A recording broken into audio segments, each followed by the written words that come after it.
Šodien pie mums ciemos ir Andrejs Martīnovs, ANVL Asset Management vadītājs Latvijā.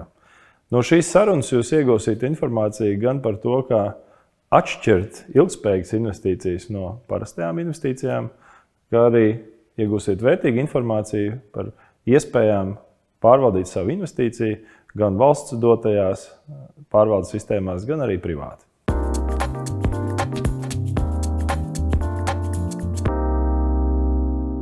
Sveiks, Andrej! Tu esi viens no pieredzes bagātākajiem investīciju pārvaldniekiem Latvijā. Varbūt ne tas redzamākais publiski, bet tomēr, ja mēs paskatāmies tavu pieredzi, tā ir tiešām iespējīga. Un šodien es gribētu tev parunāt par ilgspējīgām investīcijām, gan no perspektīvas, kā plānot investīcijas, lai tās būtu ilgspējīgas, gan arī kā izvēlēties produktus. Kā tev pašam šķiet par šiem gadiem, kopš tu esi investīciju pārvaldē, aktīvu pārvaldē, šie ilgspējas aspekti tavā jomā, viņi ir kļuvuši būtiskāki vai viņi visu laiku ir bijuši vienā līmenī?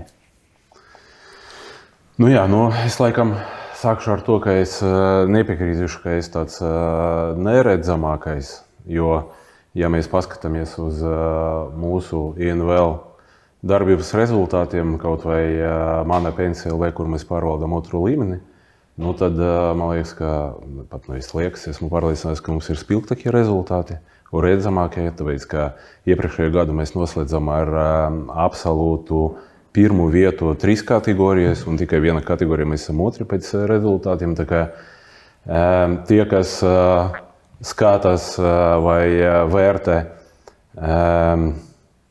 pārvaldniekus pēc būtības, es domāju, ka visi par mani zina.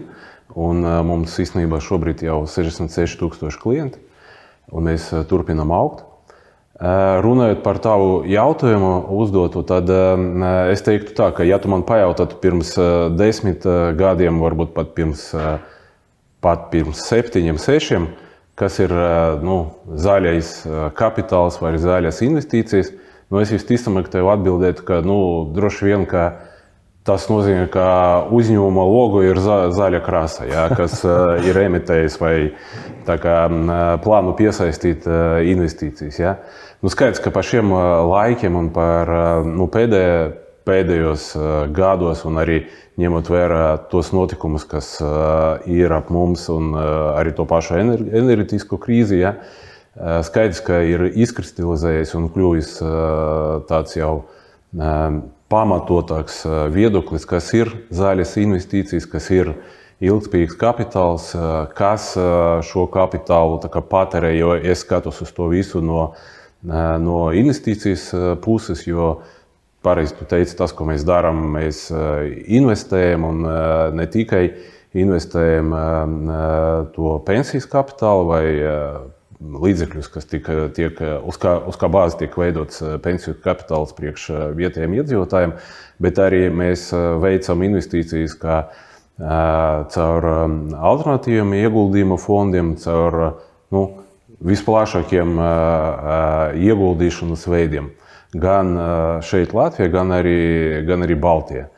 Un, ja skatās tieši no investīcijas vai investoru acīm, tad tas, kas patērē šo kapitālu, viņi vai jau uzbūvējuši biznesu un izmanto šo kapitālu, šīs investīcijas, lai attīstītu vai sniegt vai veidot kaut kādus pakalpojumus vai ģenerēt, pateikšu tā, ne latviski, bet ģenerēt to vērtību tieši tādā griezumā, kas ir saistīts ar vai no atjaunojumu enerģiju, vai ar to patērētas enerģijas vai patērēto resursu mazināšanu. Un, tad tā noslēdzot, noapaļojot atbildi, tad absolūti skaidrs, ka tā apziņa ir stipri pieaugusi. Pareizi tu teici, ANVL ir milzīgs uzņēmums patiesībā. Cik es esmu dzirdējis, ir 1,7 miljārdi eiro, ko ANVL Baltijā apsaimnieko. Vai tu vari padalīties varbūt ar iekšēju informāciju, cik no šiem 1,7 miljardiem apsaimniekotā kapitāla ir, varētu teikt, investēti zaļās investīcijās? Es tev nepateikšu ļoti precīzi, bet es esmu aptuveni tāda mana sajūta, ka vismaz trešā daļa varētu būt jau ir saistīta ar šāda veida investīcijiem. Un skaidrs, ka mēs veicot ieguldījumus, jebkāda kā lai saka, mūsu aktīvu klase vai izmantot jebkuru instrumentu, mums notiek arī tā ESG vai ilgspējības testi. Un skaidrs, ka mēs novērtējam ne tikai savas investīcijas un ieguldījumus, ne tikai no perspektīvas, cik tas nes labumu vai kādu atdevi tas teoretiski var veidot, bet arī caur to prizmu ilgspējas un tā saucamas zaļas vai ESG atbilstības testiem. Tu esi arī vairāku investīciju komiteju loceklis. Ja? Varbūt var pavērt šo noslēpumu plīvuru. Kā tiek pieņemt lēmumu investīciju komitejās, izvērtējot šo investīciju, kā šie ilgspējas aspekti, kas tiek ņemts vērā, energopatēriņš, stratēģija, esamība, reportings? Kas ir tās galvenās aktualitātes, uz ko koncentrēties uzņēmumiem? Tā vienkāršoti, no tehniskas puses, tad katram lēmumam tiek pievienots arī tāds skorings no šī veida aspektiem. Un tas, kā es teicu, viņš nodrošina būtiski pozitīvu vai negatīvu lēmumu veikt vai neveikt šīs investīcijas. Savukārt, ja mēs skatāmies, cik līdz ar to tas ir būtiski, bet, ja skatīties, kā tiek vērtēts, te diezgan plaši notiek tā testēšana, un skaidrs, ka mēs, faktiski tā ir tāda pragmatiska un praktiska testēšana ar mērķi, pirmkārt atsiet tos, kuri tiešām uzskata sevi par ilgspējiem, vai par zaļiem investīcijiem, tieši nomainot savu logo krāsu, bet tieši laikam tas galvenais elements ir tas ESG reportings, emitentam, kurš šādu praksi piekopa, viņam ir gan politikas, gan arī pārskati par viņa darbību vai viņa ietekmi šajā jomā tiek vērtēti. Un skaidrs, ka te tad mums vajag iet jau detaļas, par kuru tieši nozare vai par kuru, par kādu sektoru mēs runājam. Jo ja tas būtu, es nezinu, fantazēju banka pieņemsim, tad mēs skatītos vai kaut kāda finanšu iestāde skaits, ka mēs skatītos arī viņu politikas un arī viņu reportu un ko viņi paši dara, lai mazinātu to ietekmi no savas darbības, sākot no kā viņi izmanto, pieņemsim, to mobilitāti darbinieku, vai viņi dodas komandējumus, izmantojot tur līdmašīnas, vai viņi tomēr izvēlās rīkot starpvalstiskas vai starppilsētu sapulces caur Zoom un video zvaniem, un beidzot ar to, kur viņi izvieto savus aktīvus, kādos kredītos, kāds tas īpatsvars no izsniegtiem kredītiem, naftas pārstrādes segmenta, vai sektora, vai līdzīgi, kā pieņemsim tavs uzņēmums, tur pārstrādē un tās pēdas un ietekmes samazināšanas. Starp citu, pēdējās nedēļas laikā īpaši vairāk sadarbojoties ar dažādiem institucionālajiem investoriem, arvien biežāk izskan jautājums par ESG scoring. Tas, ko tu saki, tā tad ir neatkarīgs ekspertu uzņēmums, kas piešķir šo ESG skoru. Cik plaši izplatīta ir šī prakse Latvijā, un vai tas ir kaut kāds jaunums, jo Zviedrijā par to runā jau 4-5 gadus atpakaļ, bet jāsaka, Latvijā es pagaidām laikam neesmu nevienu konkrētu skoru nevienam uzņēmumam redzējis. Kā tev liekas šis jautājums?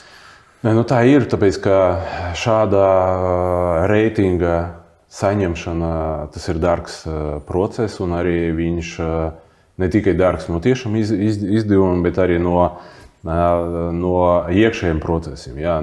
Tas jau nav tā, ka to var sakārtot, nezinu, tur mēneša laika no nulles. Ja? Tur pamatīgi jāveido jau savu iekšējos procesus ar tādu mērķi, lai šāda skoringa piedalīties. Ja?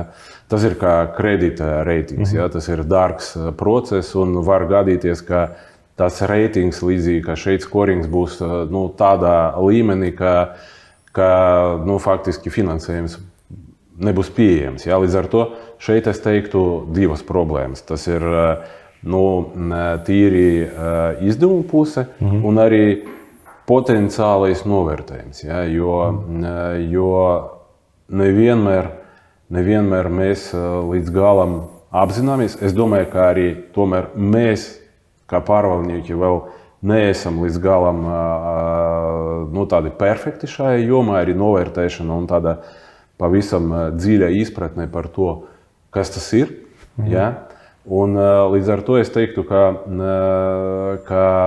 jābūt zināmam briedumam gan no uzņēmuma vai no biznesa puses, gan arī tādai gatavībai un arī tādai reālai atdevēji no tā, ka tu šādu skoringu esi ieguvis un ka tu viņu patērē. Okay, bet kas būtu tā skoringa pievienotā vērtība? Pieņemsim, ir uzņēmums, kas realizē vidēji līmeņa ESG programmu, tur gender equality, samazina savu CO2 pēdu. Viņš, respektīvi, varētu pretendēt uz normālu skoru. Kas būs tie benefiti vai ieguvumi, ko šis uzņēmums saņems, nezinu, no tirgus, no bankām, no klientiem, ja viņiem tas skors būs? Es teiktu tā, ka varbūt šobrīd mēs esam tādā pārējais periodā. Ja? Visticamāk, tāda spilgta ieguvuma šodien var arī nesajust. Tāpēc, ka arī skatoties kaut vai uz tavam pēdējām aktivitātēm, mēs varam par to runāt, ja? Vai nevaram? Es domāju, ka varam runāt. Ja? To izdarīsim. To manu jautājumu. Man vajadzēja pārliecināt. Tad par tavam pēdējām aktivitātēm runājot, tad arī izlaižot obligācijas Eko Baltijas grupai, visticamāk, tu neizjūti to īpašu, varbūt, atdeves vai jeb ienesīguma samazinājumu tieši no tā, ka tu tomēr tavs uzņēmums darbojas šādā ilgspējīga biznesa. Šis ir labs jautājums. Varbūt pat cik mūsu obligācijas nebija kvalificētas kā zaļās. Es teiktu, ka iespējams tieši tas, ka viņas nebija kvalificētas kā zaļās, varbūt bija veicināt pastiprināt investoru interesi kā ilgspējīgam uzņēmumam. Bet es domāju, tas, kas varētu interesēt jebkuru Latvijas uzņēmumu, ja viņi emitē, pieņemsim, tieši zaļās obligācijas, tad kāds ir tas sagaidāmais outcomes? Vai tā ir, zemāka likme, augstāka likme? Kā tu vērtē to? Atkal, ja mēs tomēr raugamies uz šo jautājumu kaut vai no pensiju pārvaldnieku viedokļa, tad ne tikai tas, vai tas ir zaļas obligācijas, bet arī apjomam ir nozīme. Citiem vārdiem, ja tā obligāciju emisija ir līdz 10 miljoniem, tad visticamāk viņi nepiesaistīs tos galvenos tirgu spēlētājus, kas augst vai meklē tādas zaļas investīcijas iespējas. Ja? Bet ja mēs salīdzinām, pieņemsim jau emisijas 50 un varbūt virs tā miljona eiro, tad noteikti tas nospēlēs lielu lomu un noteikti tas samazinās to likmi vai to maksu par šāda veida kapitālu. Es tev droši vien, ka nevaru atbildēt pat cik, Ja? Jo es tādus pētījumus vai tādus aprēķinus neesmu veicis. Bet šeit varbūt vislabāk salīdzināt tās pašas Latvenergo, tur zaļas obligācijas un salīdzināt kā ar citiem emitentiem. Ar citām emisijām tā starpība šī brīža ienesīguma. Parunāsim par ilgtspējīgu aktīvu pārvaldību. Šobrīd Latvijā ir vairāk kā 20 gadu pensiju uzkrāšanas vēsture, un arvien biežāk izskan jautājums, ka vidējais pensiju kapitāls nopelna tur pāris procentus gadā, kamēr inflācija ir jau stipri augstāka. Kā tev šķiet, pirmkārt, vai vispār šī Latvijas pensiju sistēma, vai viņa ir ilgtspējīga, vai viņa nodrošinās cilvēkiem cieņpilnu pensiju, tad, kad mēs iesim pensijā, vai ir nepieciešami uzlabojumi? Es domāju, ka noteikti nodrošinās, jo es nepiekrītu tādam apgalvojumam, ka inflācija, ka tā atdeve vai sistēmas darbība nesedz inflācijas līmeni. Ja? Es teiktu tā, ka ilgtermiņa eirozona ir pieņemts, un, ja mēs paskatāmies garāka termiņā, inflācijas līmenis ir nedaudz virs 2%. Savukārt vidējais ienesīgums pensiju plāniem virs 4%. Līdz ar to, ja tā vienkāršoti skatoties šo problēmu, tad es teiktu, ka tikmēr, kamēr tas ienesīgums ir virs tāda mērķa inflācijas līmeņa, tad tas noteikti seks šos izdevumus, šo inflācijas ietekmi. Jo pa lielam arī, ja mēs skatāmies to mērķi, ar kādu šīs otrais līmenis bija izveidots, ja, viņš principā ir izveidots, lai diversificētu vai mazināt risku no pirmā līmeņa, kurš absolūti atkarīgs no demogrāfijas, no tiem mūsu solījumiem, ka ar laiku tās iemaksas, kas nāks no darba tirgus, ka viņas, sociālām iemaksām, ka viņas seks tas nepieciešamības un apkalpot vai uzturēt sociālo sistēmu, pensiju sistēmu, un ar tādu pieņemumu, ka seks arī tās dzīves dārdzības pieauguma. Ja? Šeit es domāju, ka otrais līmenis viņš noteikti šobrīd seks to pieaugumu. Tas ir viens. Un otrs, kāpēc es tā runāju, un varbūt, ja mēs taisam backtestingu, varbūt tā gluži varbūt nesanāk, ja? Ka pirms dažiem gadiem ir veikta tāda reforma otrā līmeņa, ja, kura paredz līdz 100% no aktīviem izvietot instrumentus ar tādu nefiksētu ienakumu, ja, vai nefiksētu rezultātu, kas ir akcijas, alternatīvi visdažādākie finanšu instrumenti. Un, ja mēs salīdzinām kaut vai ar Igauniju un ar Lietuvu, kur šādi pensiju fondi jau sen darbojas, tad tur tas vidējais ienesīgums sistēmas vai tā atdeves likme, viņa ir stipri augstāka. Un šeit mēs varam par šādu situāciju nevis pārmest pārvaldniekiem, ja, kuri nemāk pārvaldīt, bet vairāk skatīties uz politiķu pusi, kuri tādu jocīgu iemeslu dēļ ir ierobežojuši iespēju nodrošināt to atdevi no instrumentiem, kuri to pamatā arī nodrošina. Okay, tajā otrajā pensiju līmenī, cik es esmu pamanījis, ir dažāda tipa, stabili, agresīvie, kaut kādi vidējie fondi. Vai tu varbūt iedot cilvēkam, kas gatavojas pensijai, kaut kādu maziņu špikeri, pieņemsim, viņš ir 20 gadīgs, 40 gadīgs vai 50 gadīgs, vai viņam vajag mainīt šos te fondus, vai kāds fonds būtu viņam atbilstošāks, lai viņš maksimizētu savu iespējamo pensiju? Pirmkārt, daudziem tirgus dalībniekiem jau ir tajos plānu nosaukumus, ir ietverta informācija par vecumu. Jā, piemēram, maniem tur ir noteikts tāds indeks kā 16+, 53+, tur 58+. Tas nozīmē to vecumu, no kura cilvēkam vajadzētu ņemt dalību šajā plānā. Ir tirgus dalībnieki, kuri norāda pat gadu. Tur no 58. līdz 73. Ja, 1900 ja, vai 1980. līdz tur. Tas dzīves cikls, iedzīvotāja vai sistēmas dalībnieka dzīves cikls jau ir ietverts tajos nosaukumus. Tad tā arī būtu jāizvēlas, jo protams, ir tāda standarta pieeja, ka konservatīvi tur sākot no 55 pie 60 gadiem, ja, tur sabalansēti kaut kur no 40 līdz tiem 58, ja, un tad no 16 vai no pirmas darba dienas līdz 40, 42 gadiem, tur 48 ir tie aktīvi, kur 100% akcijas ir. Ja. Bet tomēr katrs pārvaldnieks, viņš sev varbūt to stratēģiju pielāgo savam tam uzskatam, savam sadalījumam, un pēc šī arī es ieteiktu vadīties.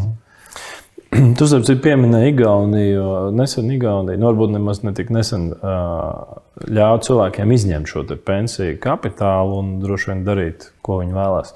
Kā tu vērtē šādu soli no tāda sabiedrības ilgspējas perspektīvas, vai tas ilgtermiņā veicinās sabiedrības, aktīvu uzkrāšanos, vai nauda vienkārši tiek notrālināta?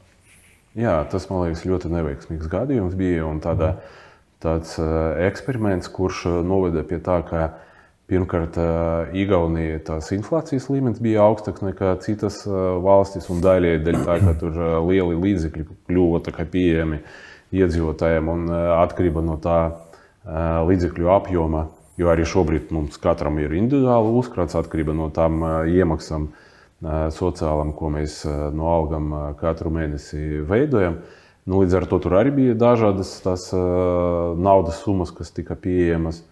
Un cilvēki aizgāja uz veikaliem, kam bija mazāka summa, nopirka tur veļas mašīnu jaunu, ja, kam bija lielāki, tad tur sēdza daļu vai pat daļu no hipotekāriem maksājumiem, vai iegāja jaunajos hipotekāros kredītos, pirkuši nekustamas īpašumus.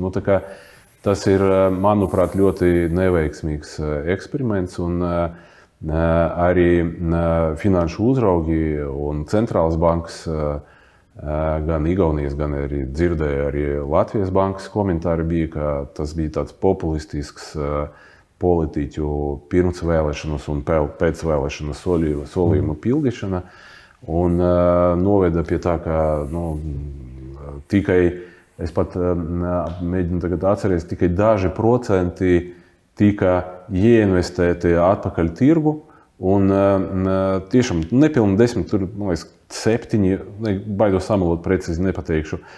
Un tātad daļa bija izterēta kā patēriņam, daži procenti ieguldīti, un pārējie joprojām stāv keša kontos.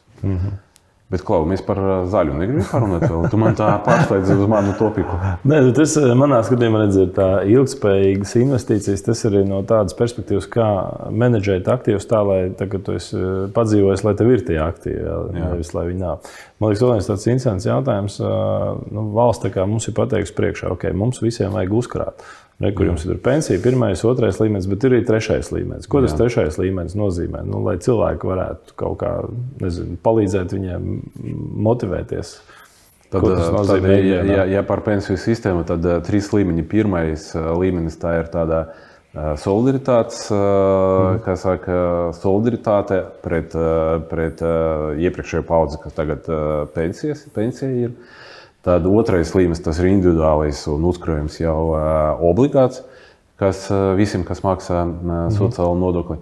Bet 3. līmenis, tas ir privāti pensiju fondi, tas ir privātais uzkrājums. Tur tie cipari, ko var katru mēnesi, katru ceturksni vai katru gadu, tam Protams, tam ir nozīmē priekš rezultātu, bet tā ir brīva cilvēka izvēle.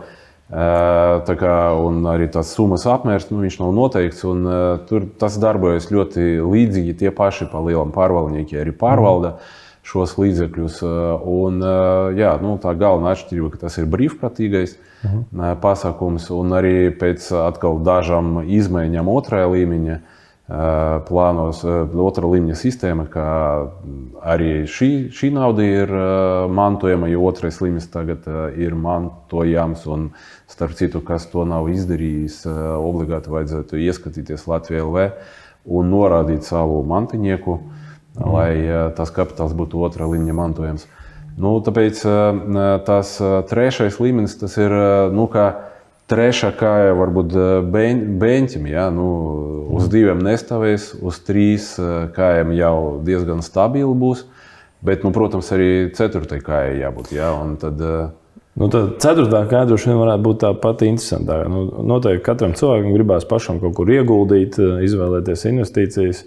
Un šeit mēs ar vien biežāk dzirdam šo sabalansētu investīciju stratēģiju, vai tur investēt pašiem, uzticēt kādam. Kā tu vērtēji, kas ir tā tendence Latvijā un ko vajadzētu vidējam cilvēkam, kas ir nolēmis uzkrāt, investēt, ko viņam vajadzētu ņemt vērā? Un, protams, kas ir tas greenwashing arī, kas ir ļoti populārs izvēloties investīcijas, man liekas, izskan ar vien biežāk.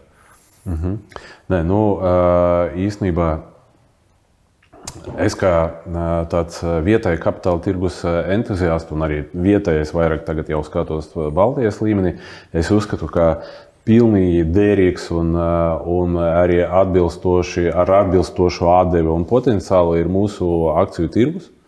Jā, mums ir Baltijas birža, Nasdaq, kur darbojas arī pietiekoši daudz emitentu, kuri, manuprāt, ne tikai dēļ logo krāsas, bet arī dēļ tā, ar ko viņi nodarbojas, kvalificējas uz tādām ilgspējām un arī tur ESG investīcijām, ja? Un kas principā arī apstākļos, kad šī tēma kļūst ar vien populārākā un arī tie institucionāli investori tam pievērš lielāku uzmanību un arī nodrošina, manuprāt, tādu pamatu ilgtermiņā, ar laiku izjust to gapu vai to papildus vērtības pieaugumu no šāda veida investīcijām, jo es pārliecināts esmu, ka ja tādi parasti iedzīvotāji, parasti investori, viņi visticamāk vēl ilgu laiku nebūs gatavi ar savu investīciju balsot tieši tur par ilgspējīgiem biznesiem, ja? Tad to trendu noteiks institucionāli investori, un tas palīdzēs arī tādiem parastiem iedzīvotājiem šo papildus atdevi saņemt.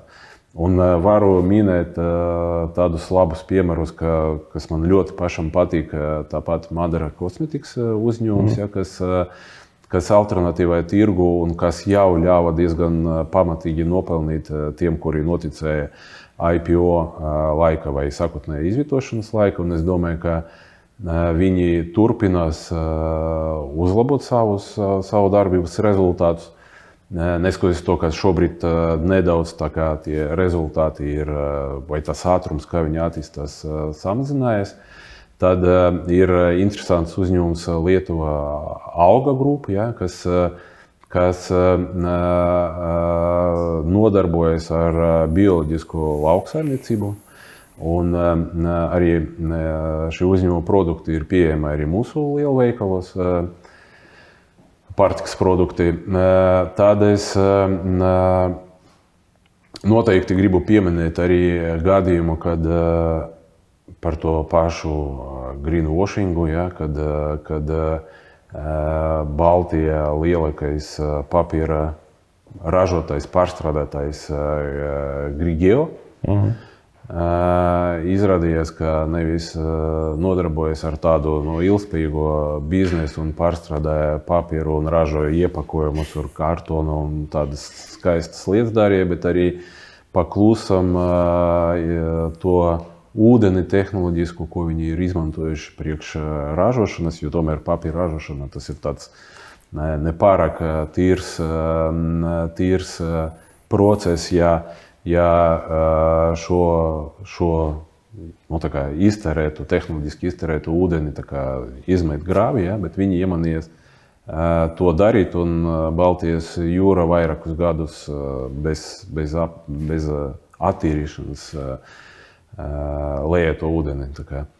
Un, jā, arī mums ir viens tāds gadījums un case, kad ārēji izskaties, ka tiešām viss ir ļoti labi un skaisti, bet tajā pašā laikā tā gluži nebija.